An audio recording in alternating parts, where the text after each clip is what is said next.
भूर्भुवः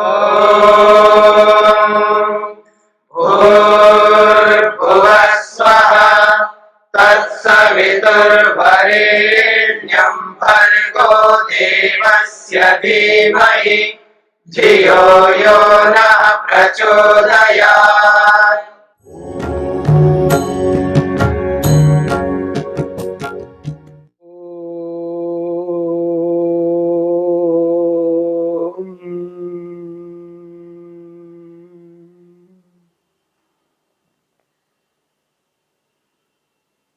साधन पाद के 11वें सूत्र तक हमने अध्ययन किया, अनुभव किया। महर्षि पतंजलि ने इन सूत्रों के माध्यम से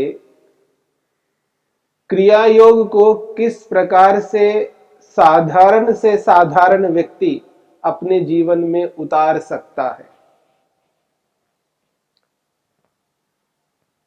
और क्रिया योग के माध्यम से क्लेशों को किस प्रकार से नष्ट कर सकता है। क्लेशों के स्वरूप को बताते हुए महर्षि पतंजलि ने स्पष्ट किया, अविद्या किसे कहते हैं, अस्मिता किसे कहते हैं, राग किसे कहते हैं, द्वेष किसे कहते हैं, अभिनिवेश किसे कहते हैं। पांचों क्लेशों की परिभाषाएं बता करके इनको नष्ट करने के उपाय को भी स्पष्ट किया। 11वें सूत्र में ये कहा है, ध्यान हेयास तद्वृत्तयः। ध्यान के माध्यम से इन क्लेशों को नष्ट किया जा सकता है। संसार में क्लेशों को नष्ट करने का और कोई उपाय नहीं है। यदि मनुष्य क्लेशों को नष्ट नहीं करता, योग को अपने जीवन में उतारता नहीं, ऐसी स्थिति में व्यक्ति जो भी कर्म करता है वो क्लेश के कारण से करता है। उसके सारे के सारे कर्म क्लेश वाले होते हैं। इस बात को लेकर के महर्षि पतंजलि 12वें सूत्र में स्पष्ट कर रहे हैं। सूत्र है, क्लेश मूलः कर्माशयो दृष्ट अदृष्ट जन्म वेदनीयः। महर्षि कहते हैं, क्लेश मूलः कर्माशयो दृष्ट अदृष्ट जन्म वेदनीयः। सूत्र में एक शब्द है कर्माशयः, और इस कर्माशय को स्पष्ट किया है क्लेश मूलः। ये क्लेश मूलः शब्द कर्माशय का विशेषण है। कैसा कर्माशय? क्लेश मूलः कर्माशयः, क्लेश मूल वाला कर्माशय। क्लेश है मूल में जिनके, ऐसे कर्माशय। अर्थात जो भी हम कर्म करते हैं, कुछ भी कर्म करते हैं, उन कर्मों का आशय संस्कार पड़ता है। हमने किसी को देने का कर्म किया, जिसे आप दान कर्म कहते हैं। किसी को हमने वस्त्र दान किया या रुपये, पैसे, धन का दान किया या अन्न दान किया, कुछ भी हमने अपने हाथों से किसी को किया, दिया, ये जो क्रिया है, ये करते वक्त, करते समय तो क्रिया हो रही थी, करने के बाद समाप्त हो जाती है। प्रत्येक क्रिया करने के उपरांत समाप्त हो जाती है। क्रिया तात्कालिक होती है, क्रिया शीघ्र नष्ट हो जाती है। देने की क्रिया, लेने की क्रिया, जाने की क्रिया, बोलने की क्रिया, कोई भी क्रिया हम करते हैं अपने शरीर से या वाणी से, ये सब तुरंत नष्ट हो जाते हैं। ये सारे के सारे कर्म करने के बाद समाप्त हो जाते हैं। पर कर्म तो उसी समय नष्ट हो जाते हैं, लेकिन कर्म करते समय उस कर्म का एक ऐसी छाप पड़ती है जिसको हम संस्कार कहते हैं। ये कर्म संस्कार अलग है। जैसे राग का संस्कार होता है, द्वेष का संस्कार होता है। अविद्या, अस्मिता, राग, द्वेष, अभिनिवेश, इन पांचों क्लेशों के अपने अपने संस्कार होते हैं। वो ज्ञान वाले संस्कार हैं, वो अविद्या जन्य संस्कार है, और ये कर्म जन्य संस्कार है। अर्थात वो अविद्या से उत्पन्न होने वाले संस्कार हैं और ये कर्मों से उत्पन्न होने वाले संस्कार है। संस्कार दो प्रकार के पड़ते हैं हमारे मन में। मेरी बात को समझने का प्रयत्न करना। यदि व्यक्ति अविद्या से युक्त होकर के कुछ भी करता है तो उस अविद्या का भी संस्कार पड़ता है, और जो क्रिया करता है, कर्म करता है, उस कर्म का भी संस्कार पड़ता है। दोनों की छाप पड़ती है मन के अंदर। कर्म की छाप और अविद्या की छाप। जब कर्म की छाप पड़ती है तो उसको कर्म संस्कार कहते हैं। कर्म से उत्पन्न है, इसलिए कर्म जन्य संस्कार है। जन्य का अर्थ होता है उत्पन्न। वो एक कर्म संस्कार है और ये ज्ञान संस्कार है। अविद्या रूपी ज्ञान संस्कार है, अज्ञान संस्कार है। ज्ञान तो ज्ञान होता है, और वो ज्ञान विपरीत, उल्टा, मिथ्या ज्ञान हो सकता है, और वो ज्ञान उचित, सत्य, तत्व ज्ञान हो सकता है। तो कर्म, प्रत्येक कर्म का संस्कार जो पड़ता है, उस संस्कार को यहां पर कर्माशय शब्द से स्पष्ट किया जा रहा है। कर्माशय का अभिप्राय है कर्म संस्कार। आशय शब्द के यहां पर दो अर्थ ले सकते हैं। आशय का अर्थ होता है संस्कार, आशय का अर्थ होता है समुदाय। कर्माशय, कर्म समुदाय।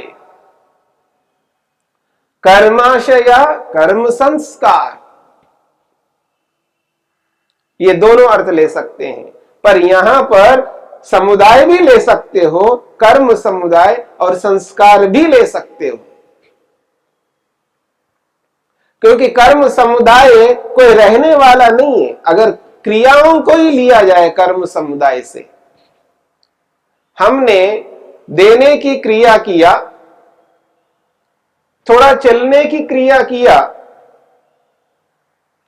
कुछ शब्दों को बोला, कुछ अन्य कर्मों को किया।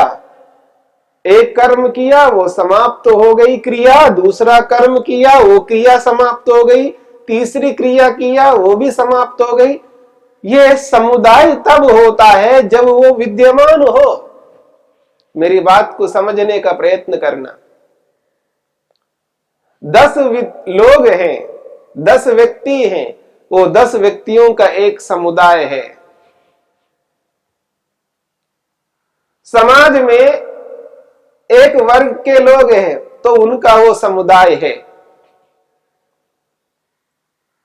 ऐसे ही अलग अलग समुदाय होते हैं। समुदाय में व्यक्ति का विद्यमान होना आवश्यक है। एक एक व्यक्ति यानी एक एक वस्तु मिलकर के ही समुदाय के रूप में कहा जाता है। अनेक व्यक्तियों के समूह को समुदाय कहा जाता है। यदि क्रियाएं विद्यमान हो तभी तो समुदाय बनेगा, पर तो क्रिया समाप्त तो होती जा रही है। एक क्रिया किया वो समाप्त हो गई, दूसरी क्रिया किया वो भी समाप्त हो गई, तीसरी क्रिया किया वो भी समाप्त हो गई, फिर समुदाय कैसे बनेगा? इसलिए वो जो समाप्त होने वाली क्रियाओं के लिए यहां कर्माशय शब्द का प्रयोग नहीं हुआ। उन क्रियाओं को करते समय उस क्रिया का संस्कार मन पर पड़ता है, उस संस्कार को यहां पर कर्माशय शब्द से स्पष्ट किया जा रहा है। तो कर्माशय ऐसा कर्म समुदाय, ऐसा कर्म संस्कार जो क्लेश मूल वाला है, अर्थात क्लेशों से युक्त होकर के किए जाने वाला कर्माशय है। क्लेश मूलक कर्माशय है। जो कर्माशय हमारा बना हुआ है या बन रहा है और जो बनेगा वो क्लेश मूलक है, उनके पीछे क्लेश विद्यमान है। क्यों? क्योंकि क्लेशों को नष्ट नहीं किया गया, क्रियायोग को अपनाया नहीं गया और तत्वज्ञान को प्राप्त नहीं किया गया, विवेक ख्याति को प्राप्त नहीं किया, समाधि लगाई नहीं, मन को एकाग्र नहीं किया, तप स्वाध्याय ईश्वर प्रणिधान यम नियम का पालन नहीं किया, ध्यान नहीं किया, योग रहित जीवन है, ऐसे व्यक्ति के जीवन में अविद्या विद्यमान रहेगी, अस्मिता राग द्वेष अभिनिवेश रहेंगे और उन्हीं क्लेशों से युक्त होकर के उसके सारे के सारे कर्म होते हैं। जिसने योग को अपने जीवन में धारण करके इस अविद्या को नष्ट नहीं किया, इन क्लेशों को समाप्त नहीं किया, उसका प्रत्येक कर्म, उसकी प्रत्येक क्रिया क्लेश मूलक होगी। इसलिए कहा जा रहा है कर्माशय क्लेश मूलः कर्माशय। ऐसा कर्माशय, ऐसा कर्म समुदाय, ऐसा कर्म संस्कार जो क्लेश मूल वाला है, जिन कर्मों के मूल में क्लेश विद्यमान हैं, और ऐसा जो कर्माशय है वो दो प्रकार का फल प्रदान करता है। यदि कर्म शीघ्र समाप्त हो जाते हैं, क्रिया किया कर्म समाप्त, क्रिया किया कर्म समाप्त, तो फल कैसे प्रदान करेंगे? कोई विद्यमान हो तो ही उस विद्यमान से कोई फल प्राप्त हो। इसलिए क्रिया तो तत्काल समाप्त हो जाती है, पर उस क्रिया से जो क्रिया का संस्कार मन के अंदर पड़ता है उसको कर्म संस्कार कहते हैं। उसी कर्म संस्कार के आधार पर आत्मा को फल प्राप्त होता है। कर्मों का फल जो कहा जाता है, इसको तो कर्म का फल मिला। वो कर्म जो करते समय हो रहा था अब नहीं है, पर उस कर्म का संस्कार मन में विद्यमान है। अथवा जैसे लोक में किसी कर्म को मैं कर रहा हूं, उस कर्म को करते हुए जो देखते हैं उनके ऊपर भी उसकी छाप पड़ती है, हां इसने कर्म किया। जब मालिक देखता है अपने कर्मचारी को, कर्मचारी जब कर्म करता है मालिक के लिए, स्वामी के लिए,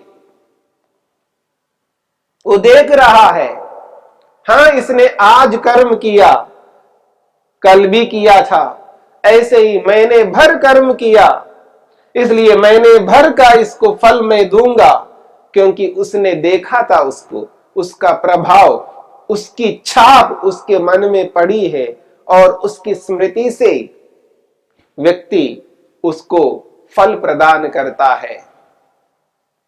ठीक हमने जो भी कर्म किए, उन समस्त कर्मों की छाप, उसका संस्कार हमारे मन में पड़ता है और उसके आधार पर ईश्वर हमारे कर्मों का फल प्रदान करता है। परमेश्वर भी हमारे कर्मों को देख रहे हैं, सुन रहे हैं, जान रहे हैं। याद रखना, ईश्वर से छुप करके हम कोई भी क्रिया कर्म नहीं कर सकते। इसलिए कहा जा रहा है, उन कर्मों के संस्कारों के कारण से ही ईश्वर हमें फल प्रदान करता है। वो कैसे फलों को प्रदान करता है? तो कहा है, दृष्ट जन्म वेदनीय, अदृष्ट जन्म वेदनीय।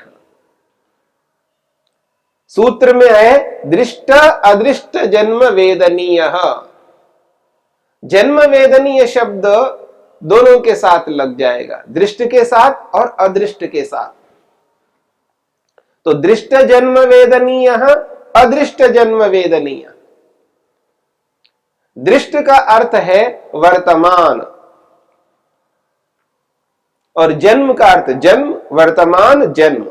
दृष्ट जन्म, वर्तमान जन्म। अगला शब्द है वेदनीय। वेदन कहते हैं, वेदन का अर्थ है अनुभव करना, और इसके साथ नीय शब्द जोड़ दिया, वेदनीय, तो अनुभव करने योग्य। जैसे हम लोक में कहते हैं पठनीय, पढ़ने योग्य। पठनीय, पढ़ने योग्य, यह संस्कृत का शब्द है। ऐसे ही जन्म वेदनीय, वेदनीय अनुभव करने योग्य।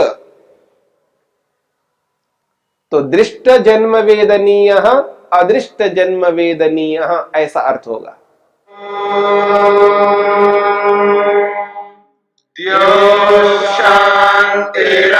शांतिरंतरिक्षं शांति पृथिवी शांतिरापः शांतिरोषधयः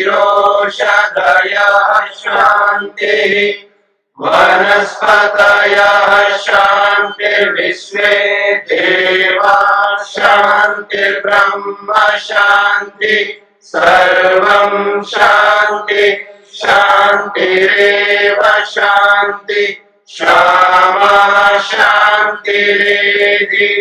ओम शांति शांति शांति।